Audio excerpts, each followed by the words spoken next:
Bertualang berarti siap menghadapi mara bahaya dan siap menemui tempat-tempat yang tidak banyak didatangi orang lain. Tidak hanya mengikuti apa yang sudah ramai, tapi berani membuat jalur untuk sesuatu yang baru. Syahdan, jika direnungkan, setiap hari adalah petualangan bagi kita yang berani menghadapi hidup yang penuh ketidakpastian.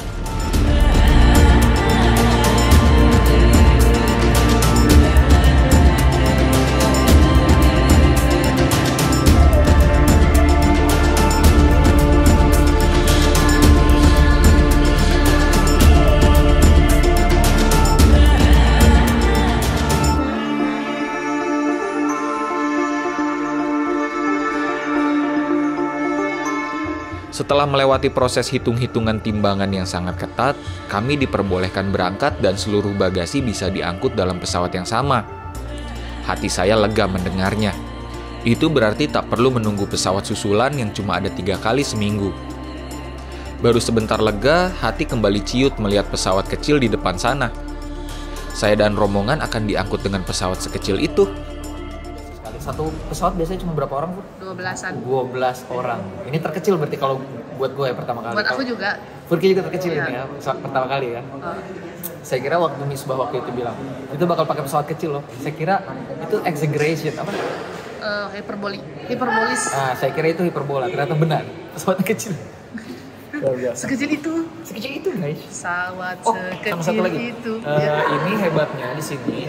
Ini saya kasih lihat namanya aja ya. Di sini tuh semua tiketnya itu tulis tangan. Oh iya. Tulis tangan. Iya tulis Jadi tangan. kita semua nggak ada yang di print. Jadi semua ditulis manual. Gokil ya. Oke. Ya memang Indonesia cuman Bro. 12 orang ya bisa lah ditulis. Bisa, nggak capek. Capek. Kalau 23 orang kan Capek juga. Kawan-kawan, jadi ini isi bahan bakarnya bukan bensin kali, Bu, aftur. tuh dia bahan bakar. Nah, ini memakai gerobak. Saya tahu kami akan memakai pesawat kecil, tapi sekecil itu. Ya sudahlah, percayakan saja prosesnya pada yang lebih ahli. Oh iya, ada lagi hal kecil lainnya yang tidak bisa dianggap remeh. Sebetulnya kami paham bahwa regulasi penerbangan melarang penumpangnya membawa tabung gas, bahkan yang terkecil sekalipun. Nah, hal tersebut menjadikan kami harus mencari alternatif untuk bahan baku kompor di hutan. Terpilihlah parafin. Konyolnya, box parafin yang sudah kami bawa sedari Bandung tertinggal di speedboat dari Tarakan ke Nunukan. Dan kami baru sadar waktu pemeriksaan bagasi barusan. Ya sudah, disiasati saja. Masih bisa bikin api unggun, pikir saya. Kami pun berangkat tatkala mentari sedang terik-teriknya. Keringat bercucuran, tapi saya yakin bukan karena cuaca, melainkan disebabkan rasa tegang. Saya duduk tepat di belakang pilot, benar-benar tanpa pembatas apapun. Serasa naik mobil, tapi terbang.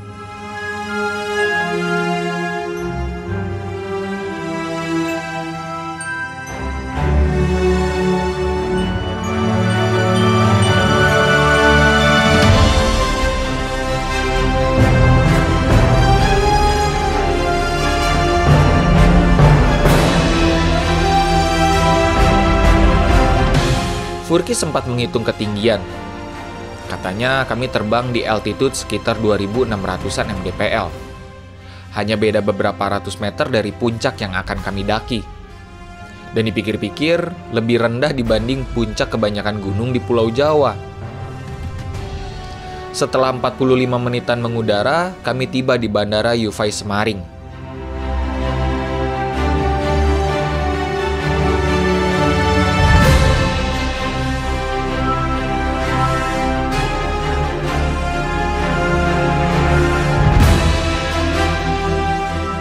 Langsung disambut oleh 2 orang Taman Nasional, Pak Martinus dan Rolly Janter.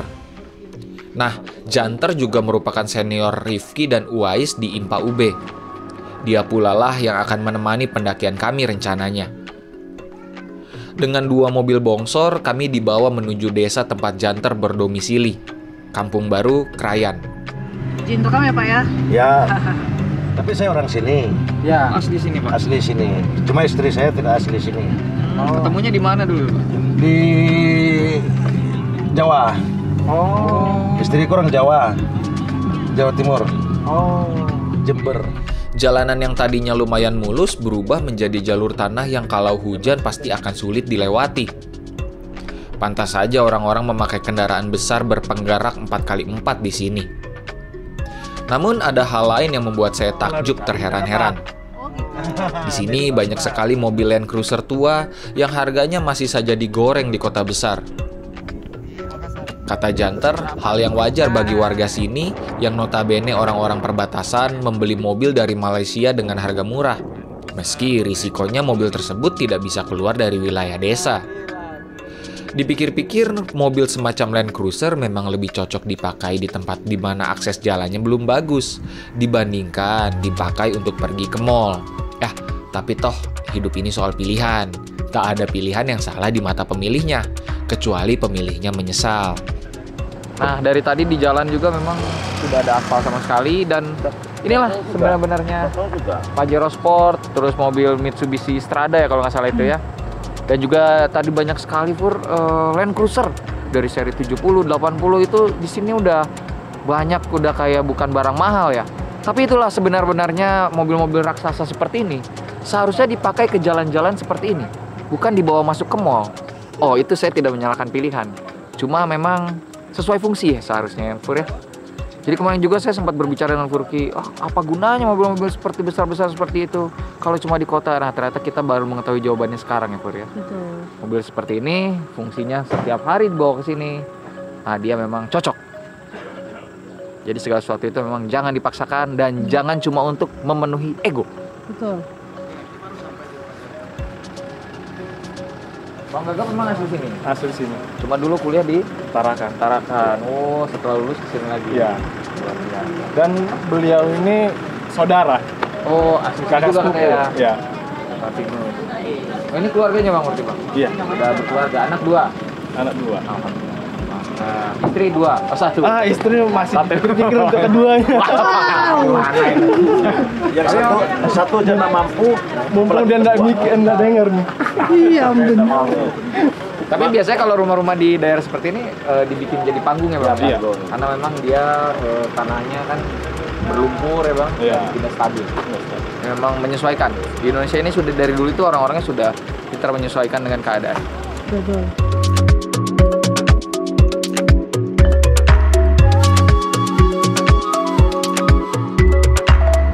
Katanya ada peraturan di desa ini, tadi saya dengar kalau di luar itu tidak boleh merokok, Fur. Jadi melewati sungai itu sudah tidak boleh merokok. Yang tadi berarti yang cemplung-cemplung Iya, itu. cemplung-cemplung itu. Ketat juga di sini. Setibanya di rumah Janter, Pak Martinus banyak bercerita. Ada satu hal yang membuat kami tertegun. Beliau berkata bahwa dirinya tidak yakin kami akan mencapai puncak Gunung Harun. Aku nggak yakin kamu orang ini bisa sampai di sana. Sampai di Gunung Harun. Oh, iya. Aku ini juga jagotan dulu. Iya. Pemburu unggul katanya Iya. dulu. Tapi kalau kira-kira pergi sana, aku sempat pergi sana tuh, tapi bukan tempat gunungnya. Lewat di kawasannya. Kawasannya jauh ya. Batunya kali mungkin Batu Harun. Meski beliau menambahkan semoga kekhawatirannya tidak terjadi, hal tersebut malah membuat saya dan beberapa kawan ragu. Apakah puncak Gunung Harun sesulit itu untuk ditemui? Sebagai catatan, di luar sana tak tampak seorang pun merokok. Kata Janter, di Kampung Baru memang ada larangan terkait rokok. Jadi lebih baik merokoknya diam-diam saja di dalam rumah.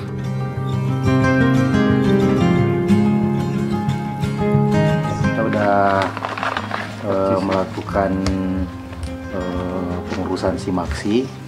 Jadi untuk karcis masuk Taman Nasional Kayan Mentaran itu di hari kerja 5.000 dan untuk di hari libur 7.500 per orang. Ya, per hari per orang. Coba lihat karcisnya. Nih. Oke. Hari baru akan beranjak sore tatkala Janter mengajak kami berkeliling dengan mobil double kabinnya. Kami dibawa ke arah perbatasan Indonesia-Malaysia yang bernama Long Midang. Di jalan, saya bertanya pada Janter perihal kenapa dirinya melarang kami bawa beras, selain tentu saja karena timbangan pesawat. Dia berkata kalau sempat coba cari tahu perihal beras krayan. Kelak saya mengerti bahwa Krayan merupakan penghasil salah satu beras terbaik di negeri ini. Beras sultan, kata orang. Beras Krayan sudah mendunia dan konon menjadi makanan para sultan di luar negeri sana. Saat melihat harga per kilogramnya juga cukup membuat tercengang. Tapi seperti kata Janter, mungkin kau juga bisa mengecek sendiri. Oke kawan-kawan, kali ini kita lagi-lagi berada di perbatasan Indonesia dengan Malaysia. Ini namanya di Long Midang. Dan saya berada tepat di tengah-tengah antara Indonesia dan Malaysia. Di sini yang terjadi sebaliknya ya. Biasanya kan kalau di film-film yang jalanan Indonesianya yang jalan Malaysianya yang nah ini yang terjadi sebaliknya. Tapi kan ini ya, yang terlihat saja ya, mungkin berbeda ke sananya. Nah, jadi ini di Long Midang ini saya berada ke Malaysia. Dadah teman-teman Indonesia. Dadah. Salam sama Upin Ipin. Oh, ketinggalan. Apa tuh? HP balik Indonesia. Beli Milo yuk. Lokasi Long Midang benar-benar berdekatan dengan rumah Janter. Seberes foto-foto, kami lanjut menuju pembuatan garam gunung. Unik sekali. Seperti kita tahu, garam seharusnya dihasilkan dari laut. Tapi di sini yang merupakan daerah pegunungan dapat menghasilkan garam. Kali ini kami akan melihat proses pembuatan garam gunung. Jadi kan biasanya garam itu di laut, tapi kalau di sini ada garam di gunung. Sebenarnya kan ini ketinggiannya udah 1000-an ya, Pur ya? Iya. 1000-an mdpl dan di sini tersedia garam. Ayo kita cek. Garam asli. Dari sumur, garamnya dari sumur. Ayo nelen mo yun mo. Jadi ini Nggak bisa ditelan dah. kita coba ya. Kasin Sumurnya. Ini sumur ada dua. Ini ada berapa sumur? Hah? Ada 2 sumur. Anak kerek. Dan itu di daerah Krayan ini nggak semua ada ya? Ada Kiro Betson Ringning. Kamu bisa ada garam di gunung. Gimana ceritanya? Kita juga nggak tahu itu ya. Masih misteri sampai hari ini ya. Ada garam di ketinggian. Ya. Luar biasa. Ini sumurnya ada 2 di sini. Ya, Nah itu prosesnya tuh. dia ada 3 tahapan proses untuk Nah coba. 3 tahapannya mengambil, lalu dimasukkan ke drum 1. Begitu udah mendidih, dipindahkan lagi ke drum yang tengah. Jadi kalau udah surut, dan terakhirnya ke drum yang satunya yang terakhir. Nah, ini tentu mematahkan kata-kata asam di gunung, garam di laut. Karena toh gunung di sini memiliki garamnya sendiri. Jadi pertama habis diambil, masukkan di sini, masuk ke sini. baru di sini, Ya. baru ke tengah.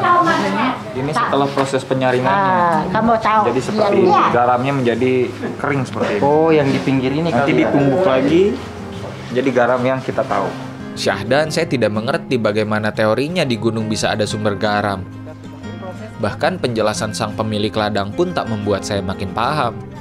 Mungkin di antara dirimu ada yang bisa menjelaskan?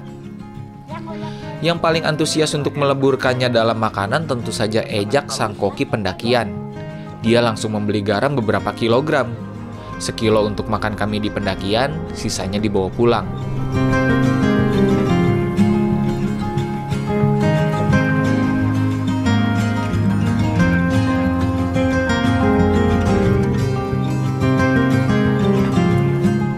Sore akan baru berubah gelap ketika kami dibawa menuju destinasi yang akan menjadi salah satu kenangan terbaik dalam kunjungan saya ke sini.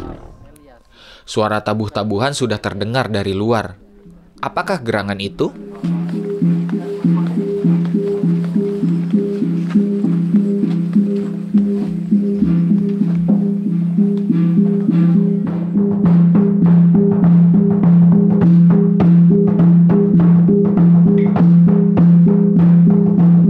Pak Idam tidak memberitahu bahwa akan ada kejutan seperti ini.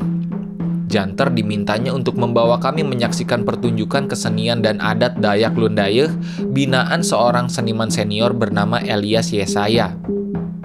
Sedikit saya tahu ternyata Bapak Elias sudah beberapa kali diliput media besar. Dirinya bahkan pernah diundang ke Eropa untuk mempertontonkan kesenian Dayak Lundayeh. Luar biasa. Diselingi beberapa cerita, Pak Elias tampil dengan penuh semangat. Beliau seolah berkata bahwa inilah seni dan budaya yang kami miliki. Inilah yang akan kami persembahkan sepenuh hati.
Saya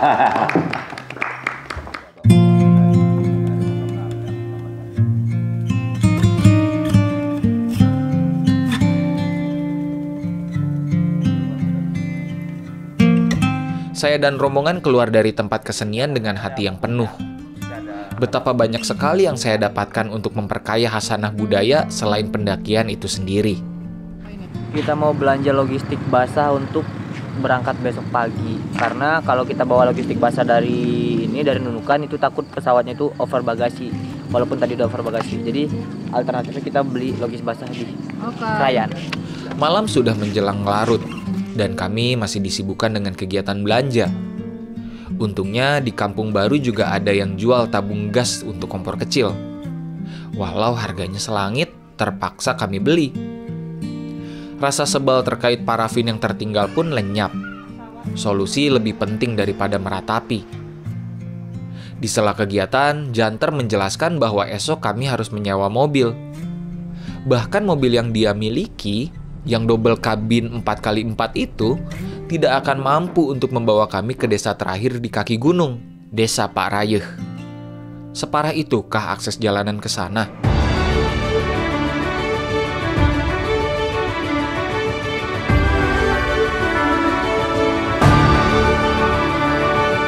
Bertepatan dengan kami yang sudah siap sedia, begitu juga mobil yang dicarter oleh Janter. Pengemudinya bernama Tio Abo. Jadi, inikah mobil yang akan membawa kami ke desa terakhir? Oh, bukan. Mobil ini memang tinggi, tapi kaki-kakinya masih belum cukup kuat. Mobil ini hanya akan membawa kami ke desa Long Umung. Perjalanan ke Long Umung pun terbilang tidak mudah. Kami mesti berdansa caca-caca di dalam mobil, mengikuti pergerakan jalanan yang hampir sama hancurnya dengan hatimu.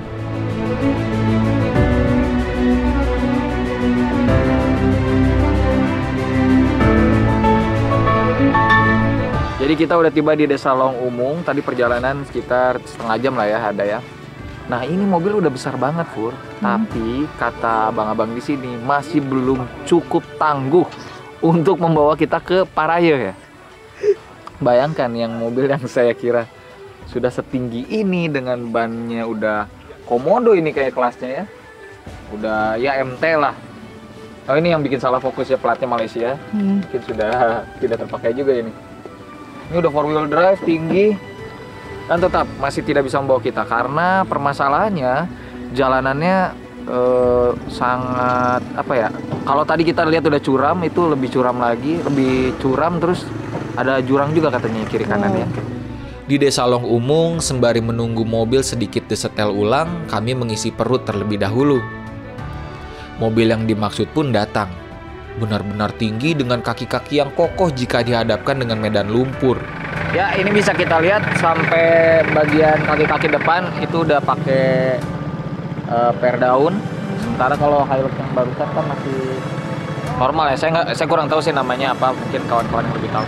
Cuma ini udah per daun sampai depan, ditinggiin juga jadi dia lebih rigid. Dia tidak akan memblamble gitu.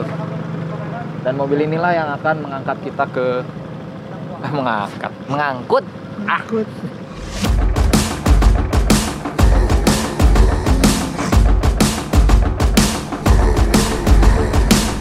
Pengemudinya masih Tio Abo. Kata dia sebetulnya dari Long Umung ke Parayeh tidak jauh. Tapi akses jalanan yang hancurlah yang membuat perjalanannya lama.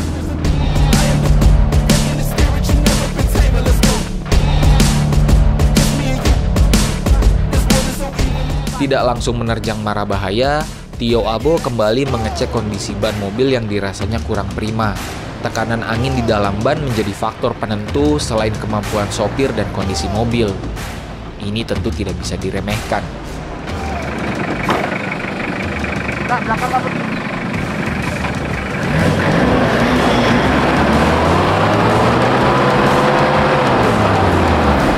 Bahkan dengan mobil setinggi ini aja masih bisa stuck.